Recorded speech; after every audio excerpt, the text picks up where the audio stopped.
Get started. So welcome everybody to Climate Justice in Action. I'm really excited about today's event. My name is Elon Strait. I'm the campaign director for We Are Still In at World Wildlife Fund. We Are Still In is a coalition that was launched in 2017 after the president announced the withdrawal from the Paris Agreement. And the purpose of We Are Still In is to create a coalition across the country that is in support of climate action. And we have over 4,000 members of this coalition from cities, states, businesses, universities, healthcare organizations, cultural institutions, tribes, and artists.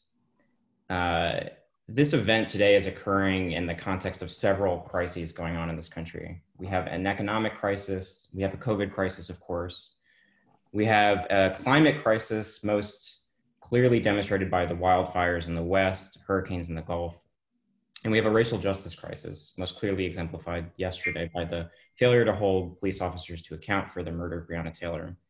It may seem sometimes that with all these ongoing crises, it's too much, it's unmanageable. There's nothing we can do. But today I'm really excited that we're gonna hear from a number of leaders who have devoted their lives, their work to bringing folks together to handle these issues which at times seem unmanageable or too big. So that's all I'm going to say. I'm going to turn it over to the Honorable Tanya Cook, who is my co-host for today from the National Black Caucus of State Legislators. The Honorable Tanya Cook, go ahead. Thank you very much, Elon, and thank you for joining us this morning or afternoon, depending on where you're tuning in from. I am representing today the National Black Caucus of State Legislators. President Gilda Cobb Hunter of the great state of South Carolina has placed environmental justice at the top of the agenda for our organization. So I'm very happy that we were able to coordinate this opportunity with the folks that We Are Still In. On the whole, National Black Caucus of State Legislators and members, including Lieutenant Governor Barnes, former member, and Mayor Sharon Weston Broome, also a former member, have not always prioritized green issues, environmental issues, climate issues, for a wide range of reasons. And we can't do that anymore in a season of justice. So very happy to be here this morning and looking forward to learning from my fellow panelists. Thank you so much. Before we get started, unfortunately, Mayor Weston Broome of Baton Rouge couldn't join us today, but she did send in some remarks, a video that I want to share with you all. Mayor Weston Broome, like I said, is the mayor of Baton Rouge. She's also the co-chair of the Mississippi River Cities and Towns Initiative, which has been a terrific partner in the We Are Still In work. And so let's load up that video and hear from the mayor herself. Hi, this is Mayor President Sharon Weston Broome of Baton Rouge, Louisiana. In Louisiana, water has a significant influence in our everyday life and our culture, from water sports to our commerce on the Mississippi River to our weather. Water is a centerpiece in our community.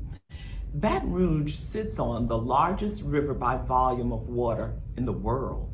Our state has 13 micro basins. This alone is a monumental amount of water to manage, even before we account for weather events that we see so often: heavy rains, tropical storms, and hurricanes. In 2016, my community experienced a 1,000-year rain event. More rain fell on East Baton Rouge Parish in 3 days than flows through the Mississippi River over 17 days. Studies have shown that communities like mine are experiencing than ever before because of a rise in temperatures in the Gulf of Mexico. And as a result, our residents and our local government systems are working to prepare for any possible situation. As our communities face the impacts of climate change, it is important for leaders to act and to do so quickly. Our residents depend on us to do everything in our purview to address flooding and damage so we're ready when the next disaster strikes. especially our communities of color. Weather events are an equalizer. They do not discriminate against those who are in their path. However, when we take a look at the populations affected, especially here in Louisiana, we often see that our minority communities are adversely affected. In the last 20 years, Louisianians have migrated to higher elevation within our state and to other states altogether to avoid the devastating effects of storms. Unfortunately, this isn't possible for everyone. Louisiana has the third highest rate of poverty in the country, only following Mississippi and New Mexico. Many people cannot afford to uproot their lives and move.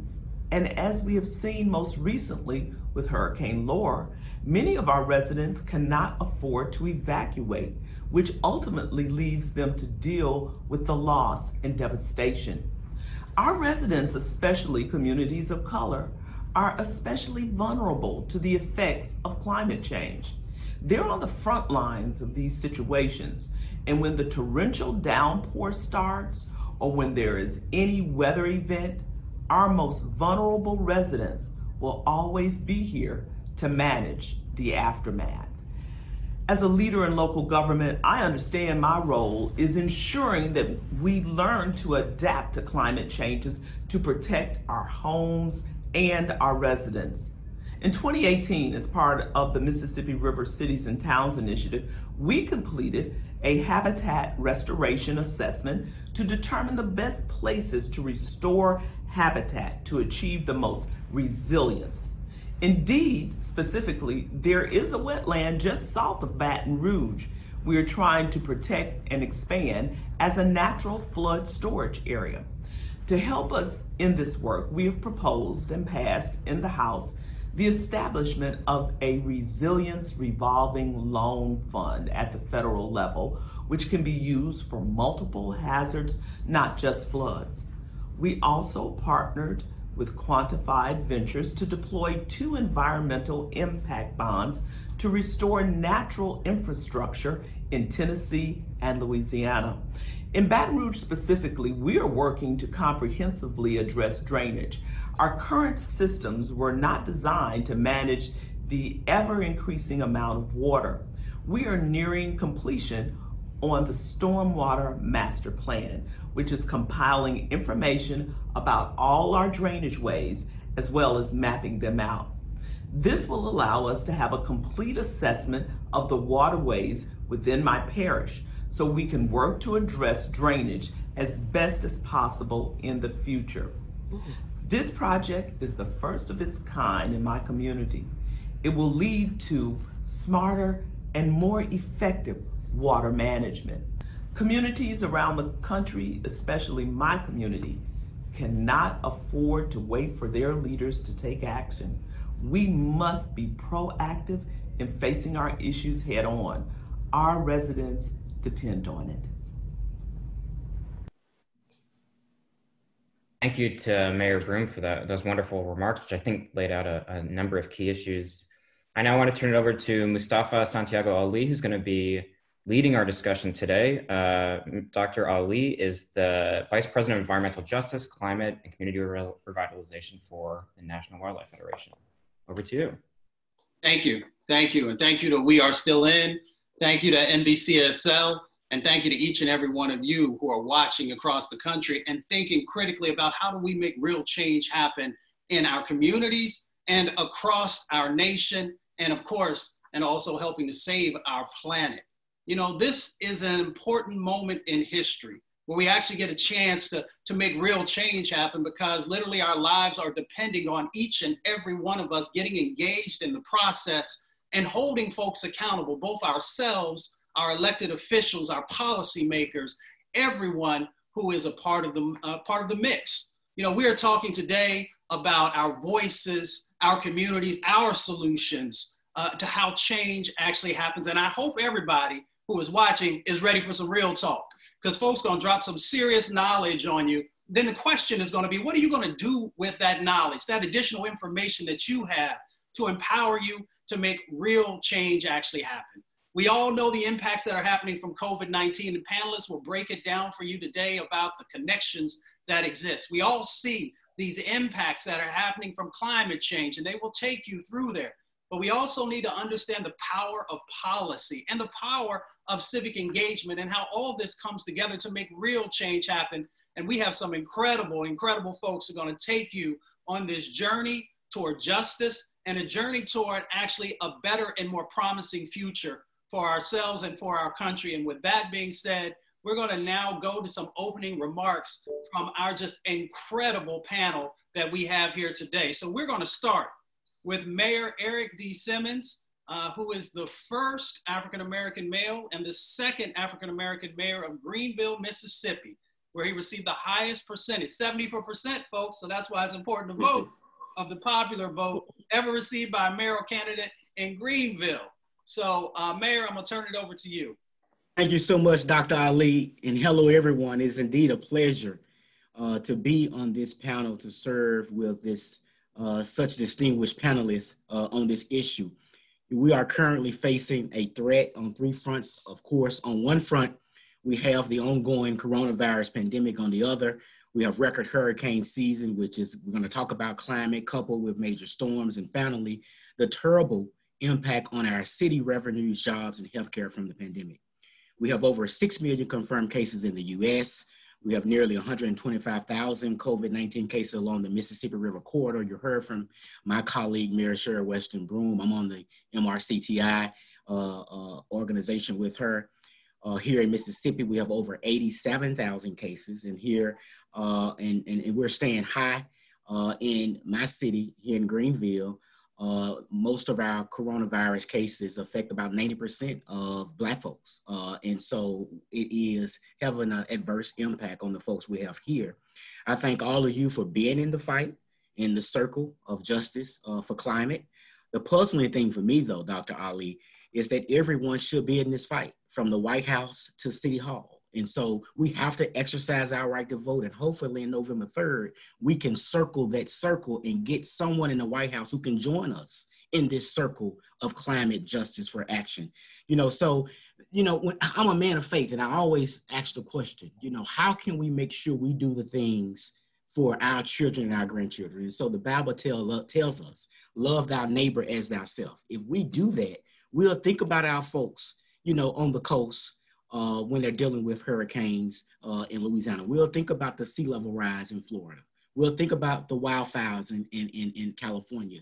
We'll think about folks in Paris if we believe in love our neighbor as ourselves. And we have to make sure, as local elected officials, state officials, and federal officials, we enact policies, but we also bring people in the circle who care and love everyone around them, even if the person doesn't look like them. Diverse leaders coming together to make sure we impact change to affect the quality and quantity of life for everybody that we represent. So thank you all so much for being on this panel, and I look forward to this conversation. Thank you, Mayor, for those opening remarks. And thank you for also reminding us about love, but love with action is how we make change happen. And many of us come from a faith-based background, and I can't think of anybody better to walk us through the power that exists in our faith paradigm and how it connects to everything than Ruth Ivory-Moore. Ruth is the Evangelical Lutheran Church in America's Advocacy Program Director for Environment and Corporate Social Responsibility. Ruth has had careers in chemical engineering as a corporate legal counsel and brings legal specialities, including environmental law and climate change. So that's a lot of powerful information and background. Ruth, I'm gonna turn it over to you for 2 to 3 minutes. Okay, thank you. Thank you, Mustafa. And thank you, everyone. Thank you to Wasi for having us here. And thank you to the audience for being here. I really can't think of a more important issue or more important time that we're being faced with. Coming from the rural area of Sussex County, Virginia, whereby growing up, you could walk out at night and growing up, you could hear the whippoorwill sing, you could see the crisp skies.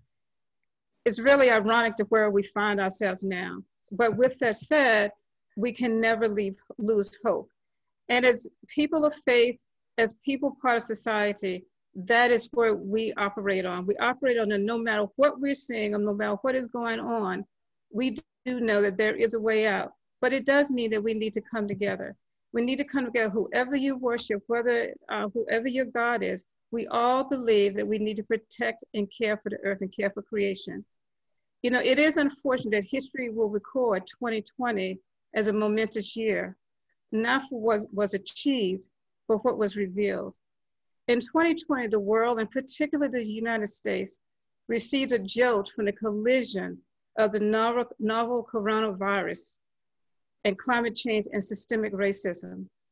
Black, Indigenous people, and people of color issues were brought to the forefront as the COVID-19 pandemic was uncovered the frailties of basic systems that support life. It's a system that are guaranteed to us by our Creator. In this year, the people's eyes were open to visualize the harsh realities and consequences of societies that have embraced structural ideologies that serve to create policies and actions that implicitly or overtly build institutions that dismiss injustices, which reverberate through every fiber of our being. Such just injustices bring to light the dilemma of how to get a society that is so fragmented to become one of inclusivity and justice, such that it equitably ensures the provision of resources for current and future generations. That is, provide true sustainability that guarantees a better quality of life for people of the world today without sacrificing, compromising, or shortchanging future generations. These conditions that we're seeing today have been in the works for centuries, but it highlights the prophetic words of the Dr. Martin Luther King that he wrote from his jail in Selma, Alabama in 1963. From his jail cell, he wrote, "I am cognizant of the interrelatedness of all communities and states. I cannot sit idly by in Atlanta and not be concerned about what happens in Birmingham. Injustice anywhere is a threat to justice everywhere. We are caught in an inescapable network of mutuality, tied in a single garment of destiny. Whatever affects one directly affects all." Dr. King was particularly focused at this time on civil rights, but his words are equally applicable to injustices that we're experiencing in our marginalized environment today. Civil rights and human rights are connected. These biases serve to impose barriers to progress in any system whose purpose is to address health and well-being of humanity, stymieing efforts for societal sustainability. Biases and prejudice stemming from systemic racism work to produce injustice, which tears down the sustainability foundations. It tears down those foundations created by God. Ecology, depending upon the earth. It increases the poor. We are here to serve and to support and to uplift the poor. It also impacts economic development and is a strike against human rights. The COVID-19 pandemic uncovered the vulnerabilities of an existing societal and economic system that are tasked with carrying out the policy of equality of all. And as people of faith, we're tasked with the policy and being accountable to God for being stewards of the creation. And if we don't protect, if we don't uplift human beings who are responsible for taking care of the rest of the earth, we are in a position where we're being doomed to not succeed. But we do know that we can do this. And thank you. Thank you. Thank you for those powerful words. And now we get to hear from a transformational change maker. I've been watching this brother for a while. And let me tell you something, he brings truth to power. We're blessed to have Mandela Barnes, who serves as Wisconsin's 45th Lieutenant Governor. He was elected on November the 8th, 2018. He is the first African-American to serve as a Lieutenant Governor in Wisconsin, the second African-American to ever hold statewide office. Brother, I'm gonna turn it over to you for 2 to 3 minutes for your opening remarks. Absolutely, and you know, it's always good to see you, man. I know at least one of us is in the right space anytime we're in the same Zoom room. It's so good to be joined with so many other people. I really appreciate you, Ruth, because I got my start in interfaith organizing, and that is sort of what led me to the work of climate justice. One of the issues we were working on before I got there, so I had to take it on, was working with or fighting against some utility companies that had these coal burning power plants. And you know exactly where those coal burning power plants were, and you know exactly what the impacts of those coal burning power plants were. Really good to see my frat brother, brother Errick Simmons, Mayor Errick Simmons. Tanya, Senator Cook is good to see you as well. Again, to everybody else, I'm Lieutenant Governor Mandela Barnes. This issue cannot be more important, climate justice, and as it relates to the broader picture, the broader spectrum, because too often we see the environmental justice movement or the environmental movement in general, it's not as inclusive as it could be. It's not as inclusive as it should be, especially given the impacts and the people who are dealing with those impacts. But we're seeking to change that. And that takes conversations on both sides. It means that we have to go back home to our communities and make sure people are, informed. But it's very difficult when we have people who are dealing with abject poverty, dealing with, systemic racism, issue after issue after issue. Those who are just trying to put food on the table. When you start talking about environmentalism, a lot of times you lose people. But you start talking about air quality and why people are sick, water quality, why people are sick. And Flint cannot be a more perfect example. It was a tragedy, but it opened people's eyes a little bit more. And as we see the Black Lives Matter movement continue to grow, one of the things I'm so encouraged by is seeing the environmental justice work being woven into the work of the movement for Black lives. And we know that climate justice is more than just maintaining the health of our environment, our water sources, and our air, but it's looking at who gets access. Who is this clean air for? Who is this clean water for? And who is it not? Or who does it not seem to be for? And these issues of climate justice and the climate crisis are global in nature. But I know that everybody who's on this panel has dealt with it in their communities. I know that I have. Here in Wisconsin, we've dealt with extreme weather events and flooding, but we've also had persistent issues of water pollution. And that's one thing too that I use to connect different communities across Wisconsin, because for far too long, there have been outside forces that have wanted to do nothing but divide us and keep us separate. However, the issues that impact rural Wisconsin aren't much different than the issues that impact urban Milwaukee, or urban Wisconsin, I should say. In Milwaukee, there may be issues with lead contamination, but in more rural areas, you may have nitrate, phosphorus contamination. PFAS contamination is everywhere. And it's important for us to realize that we are so interconnected with our struggles. White people in Wisconsin, Black people in Wisconsin, Hispanics in Wisconsin, Asian people in Wisconsin, Indigenous people in Wisconsin are all dealing with significant challenges. Lake Superior is warming up quicker than the rest of the Great Lakes. Lake Michigan is warming up, and it's also rising at a historically high rate. And Wisconsin is surrounded by 3 bodies of fresh water. Again, Lake Michigan, Lake Superior, and then the Mississippi River to the west. And this extreme weather, these extreme weather patterns have an adverse impact on our water systems all across the state. And for far too long, the state had not addressed these issues at all. These issues have been ignored. The words climate change were scrubbed from the state's websites. Scientists were routinely purged from the agency. And it was a very bad situation because we can't fix any condition or any situation that we continue to ignore. But that was then, this is now.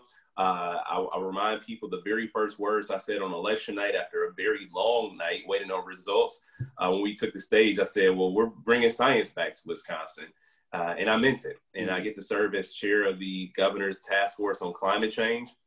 And I'll leave with one thing on this in my introduction, because we've made our commitments to get to 100% renewable energy. We've made our commitments to create this task force to address the crisis. But a good friend of mine, Senator Mark Miller, we had a phone call. He serves on the task force, and I was just calling around members just to get their pulse.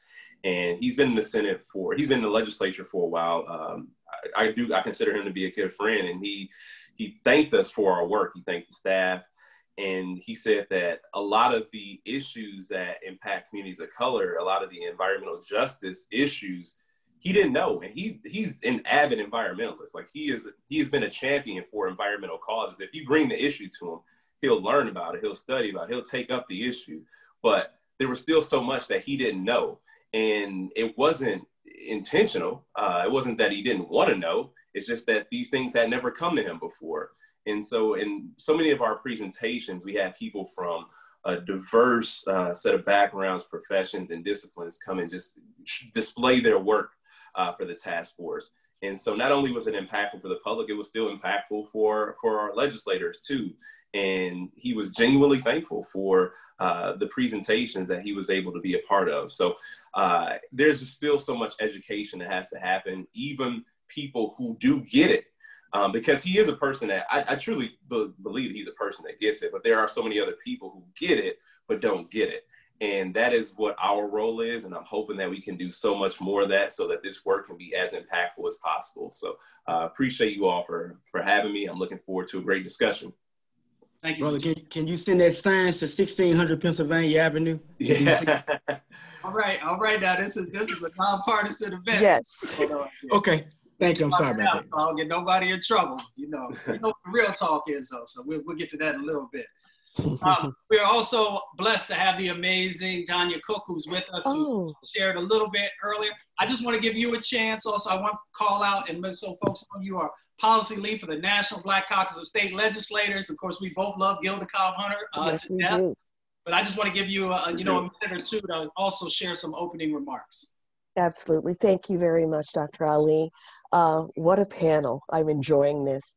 It is giving me a little bit of a flashback to my time as a state senator, the only Black woman in the state legislature in the great state of Nebraska.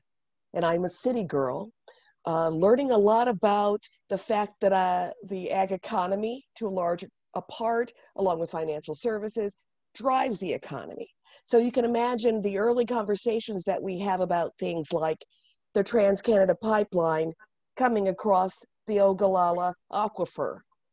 Or, for example, the fact that the city of Omaha, which has approximately 35% people of color, is the largest urban Superfund site due to lead that was just manufactured and used freely right along the Missouri River where the city was founded. So my consciousness has been raised probably over the years, inch by inch, like lots of things. It kind of closes in on your direct personal experience. Initially with the lead site, writing the letter to get us on the Superfund site, the National Priorities List, to the day when I woke up because my bed was shaking because there was an earthquake in Omaha because of some fracking that had taken place a couple of states away. So it's becoming more and more real. Along again with President Gilda Cobb-Hunter, our members are participating in state policy leadership in areas outside the, I will call them the traditional Asians, the education area, medication or health, and incarceration, criminal justice. We're expanding it, and as other speakers have said, we can't just work in those areas because we are disproportionately impacted by the effects on public health. The lead site, Omaha has out of control asthma rates among children of color, and that's part of it. So I am so happy that we're able to co-sponsor this and once again provide leadership in the interest of our constituents, not waiting around for other folks to decide where we fall in their priorities or feeling patronized or grateful for their attention, but leading the conversation and leading the policies on this. Well, thank you for that. We appreciate you sharing that. And now I want to begin to actually unpack some of the things that we're going to talk about today. And I'm going to ask the panel to be very succinct in your responses because we have a short amount of time, but we've got a number of different questions that have been submitted for consideration. And you all remember Marvin Gaye. Marvin Gaye said, "What's going on?" So we're going to talk about what's going on now in our communities in relationship to climate change and environmental injustice. But I also want to tie it to, what are these externalities? What are these other things that exacerbate what you're about to talk about. So I'm going to ask you just to focus on one or two things that are going on in your community or in your state. And I'm going to start with you, Mayor Simmons, and ask for that succinct set of talking points right there. Yes, sir. You know, grave risks from climate fuel disasters, of course, from 2005 to 2019, our quarter has sustained over 205 billion in actual losses due to natural disasters. My state here, Mississippi, has incurred no less than 50 billion in actual losses in that time period. Even the 50-year drought of 2012 in our basin cost the nation 35 billion in actual losses. The flood of 2019 can never be understated, of course. We know it was historic in scope and duration. Total losses from the longest and largest flood were about 6 billion from the main stem corridor and over 20 billion in a 31 state scale. The flood of the 2019 spanning from the Red Wing, Minnesota, to New Orleans and Pennsylvania to Oklahoma. Now, just being succinct, here in Greenville, Mississippi, with a poverty rate of 38.6%, the folks who suffered the most are folks who are poor or who are in color, Black.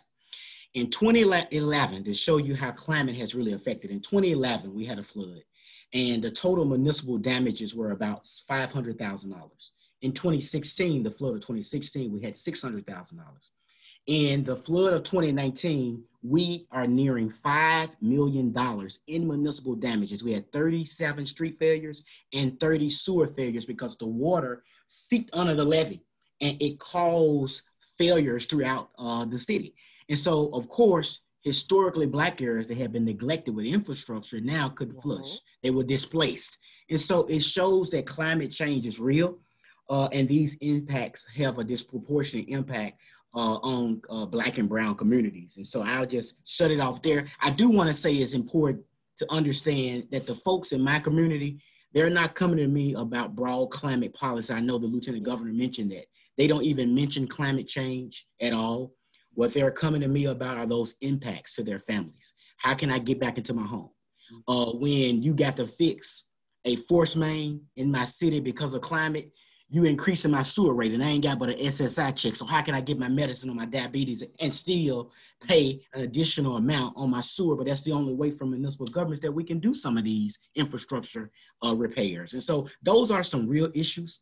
And so, of course, we need a response from climate leaders like yourself. We need help from the national government. We need help from our state government and also from a corridor scale in the Mississippi River cities and towns and the things that we've done. And I know we'll get to the question regarding solutions and how we can give poor folks, vulnerable populations, some kind of relief so they don't shoulder the burden of climate change and climate risk.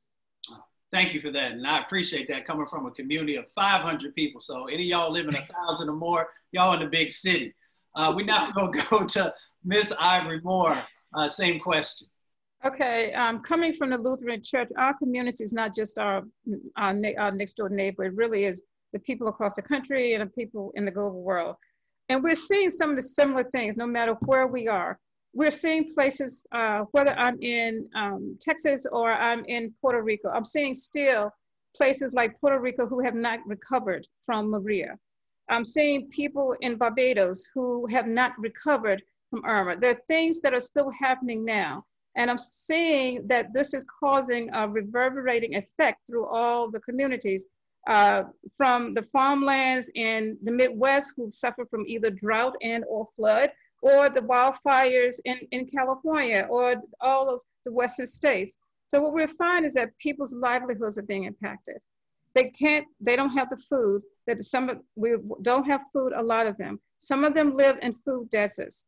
We're also seeing people that are becoming sick. You know, and that's one thing that COVID-19 revealed, is that we're seeing this inequity of health problems, health administrative access to health, so that when something like a pandemic like this happens, our people are getting the brunt of it. Our people of color, indigenous folks, Hispanic folks, they're all getting the brunt. So what, as the prophet Isaiah taught, our job is to work for justice and to take care of the hungry.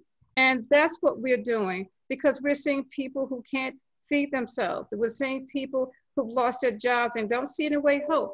And we're seeing that we're in a situation where the government is fighting it's becoming like a logjam, and we just need to try to break through that.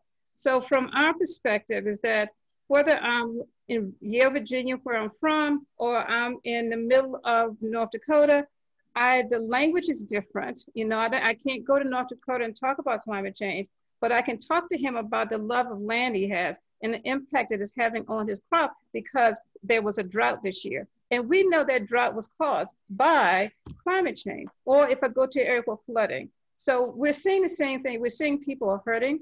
We're seeing people that need us. And we're seeing people that need to be brought, that have been left out of the system and need to be brought to the table. Mm-hmm. Thank you for that. Lieutenant Governor.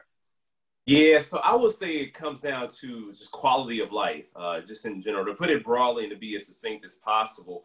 And I think about the drivers of climate change and the drivers of the adverse impacts of health on people. Again, we can go back to those coal burning power plants.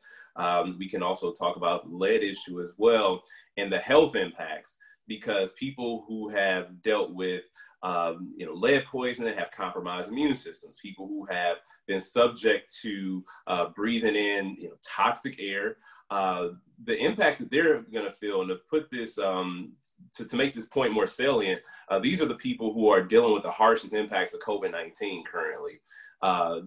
This is truly creating a scenario where they are having the most devastating impacts to a virus that should have been kept under control if we had better decision-making in this country, but also through no fault of their own, because these aren't personal decisions that they made.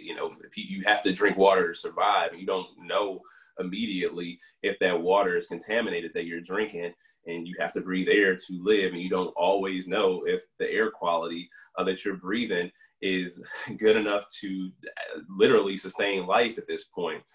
So quality of life there, and I think about in up north areas in Wisconsin, where our indigenous communities inhabit, and how their wild rice crops, or the habitat where wild rice grows, that is being put in jeopardy, put in danger, especially when you see mining operations being proposed in these areas that has been known to have catastrophic effects on waterways, watersheds, and this not just impacts their economy, it impacts the food systems, it impacts even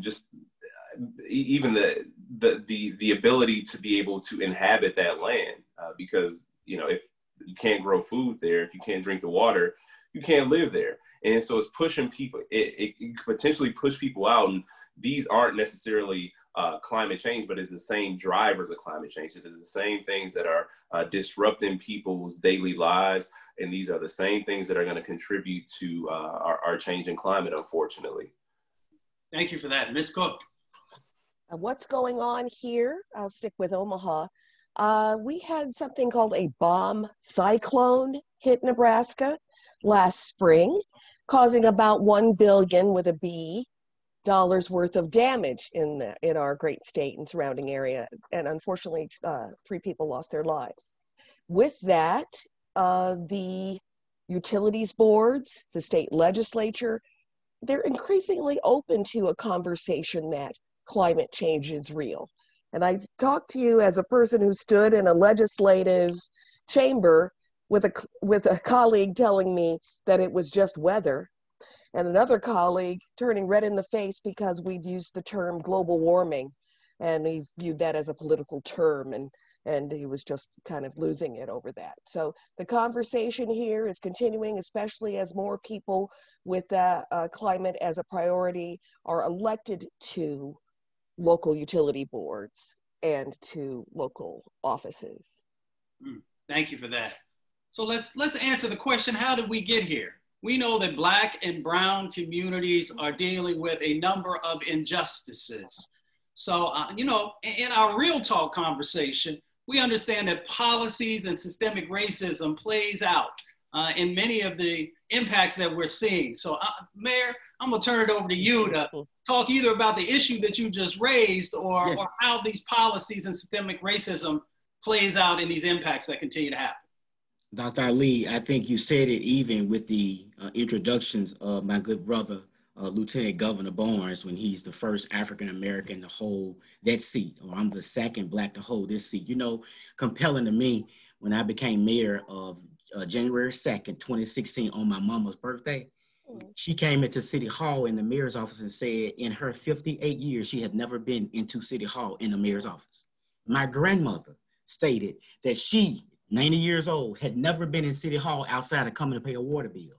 So when you think about that, you think about our neighborhoods, the segregated neighborhoods, and how policies created infrastructure neglect in Black and brown communities. And so the area I grew up in, I always saw, you know, a pothole doesn't say it's Democrat or Republican. It, you know, it doesn't know a pothole is a pothole. But I saw that the streets where I grew up in this community in Greenville, Mississippi, were not as good as the streets on the other side of the track. And so when you begin to look at that, you begin to see that it takes us a little time to flush. We have to have plumbers to fix our problems. Or when there are high water events in Greenville, because we have two, because we're right here on the river, it affects our community more so than it affects other communities. And so I think those systematic racism, those policies have created these adverse effects on Black and brown communities. And so what we're doing now is trying to make sure we're leveling the playing field on a local level. How do we provide assistance to folks who need help with their water bill, their sewer bill? How do we do adjustments to make sure folks can have a quality of life issue? Because flushing and having clean water and sanitary sewer systems is a quality of life issue. And so the policy question is, how can we, now that we're in this seat, how can we begin to level the playing field to make sure everyone has human dignity in this community? Mm-hmm. Ruth, I'm gonna turn it over to you, but yeah, let's combine some stuff for folks, because, you know, let's call out, you know, how these policies and systemic racism, you know, has got us where we are. But also, if you could weave in also what some of your ideas around solutions are, then we give people that full package. Yeah, I want to echo what the mayor has said and what we're hearing from everybody else here today. The bottom line is that, just like his grandmother, we're left out. We've been disenfranchised. And by being left out, not being at the table, I think it was John Lewis who said, if you don't have a seat at the table, bring a folding chair. So we've got to get to the point where we push in what we're doing. We got to push our way in. We got to stop, you know, the marching and all that is good, but after the march is over, what policy, what are you doing then, okay? So if you look at some historical practices like redlining has caused certain people to be located in certain parts of a city, urban city. Climate change comes along, what happens? What part of the area is the warmest? That part of the city. What part of the city doesn't have the green spaces that are necessary, number one, to help from a nature basis to suck in carbon dioxide and help out that city. So historical practices have essentially marginalized or increased the marginalization and vulnerability of the people, particularly in urban areas. And we've got to start to address this. We need to address this with policy, but first and foremost, we've got to have us at the table. People of color have got to get at the table. And if we're not there, we've got to push our way in. And then we've got to become educated. We've got to become educated to know who holds the power, who doesn't, and then what laws exist in there and what laws needs to be changed, and what structure do I need to tear down? And I don't mean tear down in a sense that I'm going down the street and burning things. That I'm totally against that. But we've got to now to start to tear down those structural issues. And we've got to make sure that we do it in a way that we recognize that we have a generation coming behind us that will be suffering much more than we are today if we don't make those changes. Thank you. Thank you for that. Lieutenant Governor, we know that housing, transportation, banking, and a number of other areas have also, from a policy side, can be helpful or can be impactful. I don't want to lead you, but, you know, I'm interested in hearing what you have to share. Yeah, these are all great points. So you think about what's considered critical infrastructure and, you know, where that goes. And they'll say it's critical infrastructure, but there's no chance in the world that they'll ever put this in a wealthy community or a predominantly white community. And you can even look at interstate highways and how those, one, they tore communities apart, ripped through neighborhoods all across America that were relatively thriving for communities of color. But those highway systems also contributed to worse poor air quality. And again, those higher rates of asthma, pneumonia, cardiovascular disease, respiratory issues, and other chronic illnesses. And this happened just as redlining happened. It's the same exact way. It's the same exact method. It has just been a total disregard for certain communities. And that is how we got there. Now, like, as what was said, it's up to us to break down those systems, but we have to be very intentional. And you know, I'm really glad to see Tanya here representing NBC, Senator Cook here representing NBCSL, because we need to make sure that our organizations like NBCSL are fully on board, because there was a time when NBCSL was not exactly helpful. And I can think back, you know, not too long ago, when I remember being at the NBCSL conference in 2016, and you know, one of the panels was about environmentalism, and it talked about the renewable fuel standard and how it could actually harm communities of color. I'm like, wait. Let's have a real discussion here, because you know that goes back to money in politics as well. Yeah. You know, in these people, like whether it's fossil fuel companies, whether it's utility companies, they are always going to try to take the cheapest way out, and they are always going to try to go the path of least resistance. And the path of least resistance is typically through lower income and communities of color, because they don't think that these communities are going to stand up. And so it's important for us to organize communities around these issues, so that neighborhoods can be self-sustaining and speak up for themselves, and realize that they have as much power as these wealthy communities have. But again, it becomes more difficult because, like I said before, folks who are worried about putting food on the table, and if these sort of critical infrastructure projects come around promising jobs, then people are going to be like, well, all right, maybe it's not that bad, when in fact it is adversely impacting these communities. So it's important for us to, follow the science now. We should have always done that, but we also have to get into remediation. We also have to get, not just identifying the problem, but provide opportunities to make these communities whole again. And we also, as we look at, more green infrastructure across the country, we have to prioritize these communities that have carried environmental injustice on their backs for generations. And if we don't do that, if we aren't intentional and deliberate about that process, then we're going about this completely wrong. Thank you for that. Ms. Cook. Where are we right now? How do we get here? Racism, we've talked about that. Where are we now? As the Lieutenant Governor said, we're now having a real conversation about how we can lead and represent our communities. Thinking of a local example, did I mention, in addition to redlining and lead and an interstate in the community of color in Omaha, that it's a sewer overflow city? Yep. So that is a project, an infrastructure project that's happened that promised some jobs. They're not coming, but the city is at least putting green solutions in place in our community, that whereas before they'd have been just as happy to lay down some concrete and keep it moving. So we're getting that to be part of our solutions. And since it happens in our communities, that's what I can report is going on now. We appreciate that. So we had a question that came in from one of our audience members that asked about the role that banking or financial institutions play in addressing the climate crisis and environmental injustice. So I'm going to open that up to whoever wants to respond to that. So if you just raise your hand, I will call your name real quick. First, I'll go to the mayor, and then I'll go to Miss Ivory-Moore. Mayor? Yes, in terms of solution, of course, Mayor Broome in her video talked about innovative finance, and I just want to answer that question to the question of the guest. Another aspect of our approach outside of the corridor scale, where all mayors along the Mississippi River are working together on a more regional area to get more funding. Innovative finance is a good way to bring banking institutions, financial institutions, and others to the table to see how we could prevent risk And so, of course, we always look for ROI, return on investment. They're looking for that. And so we can build infrastructure. They can see how it can benefit them. It will dually help solve the climate fuel disasters that we have. But more importantly, it will help build infrastructures in our communities as well. So I think having the bank involved is critical. They need to be involved. Mm-hmm. Thank you for that. Ms. Ivory-Moore.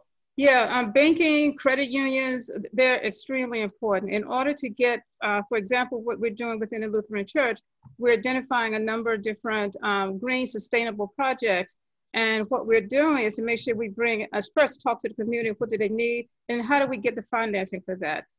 Secondly, money coming from these banks is important because what you need to understand that a lot of the banks are financing the new projects that are coming along from fossil fuel companies. So what some of us are doing is also through corporate social responsibility as investors, we are establishing dialogues with a number of companies to make sure they change their corporate behavior, that they reduce or they have a better practice at how they monitor their methane emissions. Or if there's a bank that's doing something else like financing coal, try to put pressure on them to make sure that they withdraw some of those subsidies and some of those funds. So finance is key for innovation because we gotta have innovation to move to the next step, but it's also key in helping the corporation to become better corporate citizens.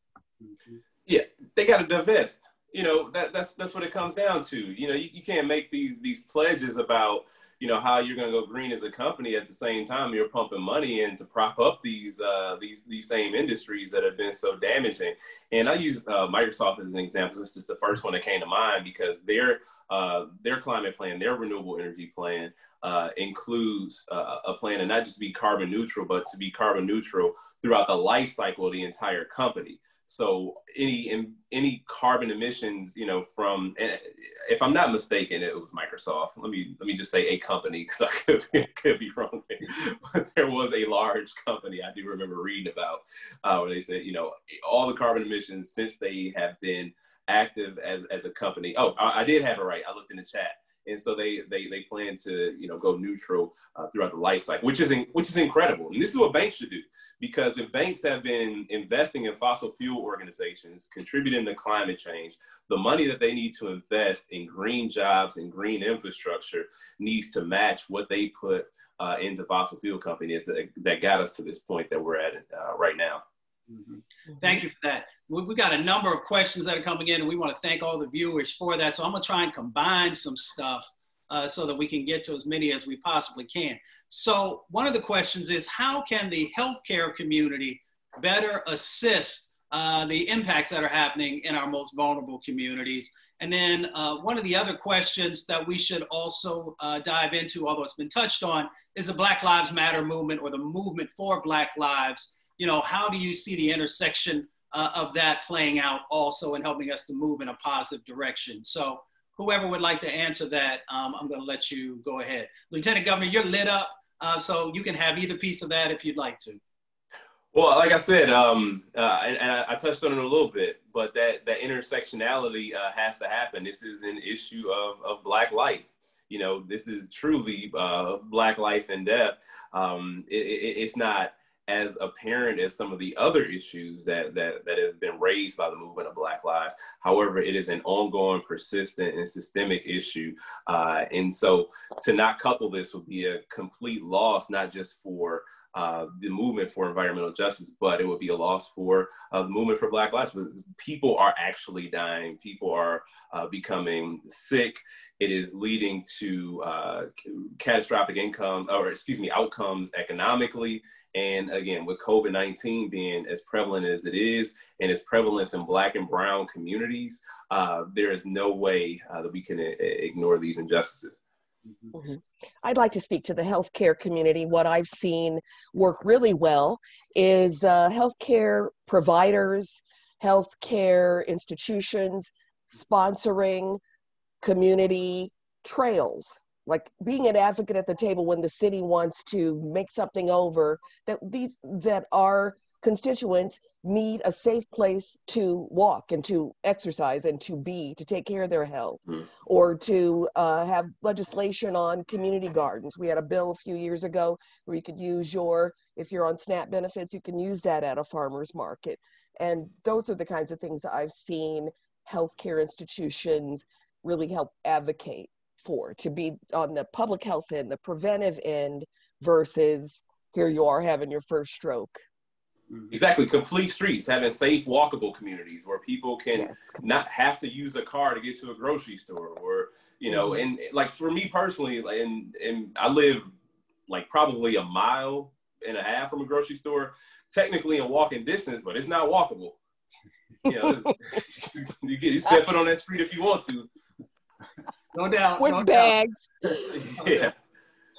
So I would just add that we need the healthcare industry to work with local leaders more. I know here we've partnered with our hospital here, and we have an initiative called Miles with the Mayor, and it's right there on the Mississippi River. It's a 1.7 mile walking trail, but it's an opportunity for our doctors to walk with their mayor and our residents to come, get involved, ask questions, not only about climate change, but also about health disparities in our community. And we're creating a healthier city population, but at the same time, they're meeting their need and being the healthcare experts and providers in our community. And so those type things, those small things really matter in local communities. Yeah, and I just add one quick thing. Hold your elected officials accountable.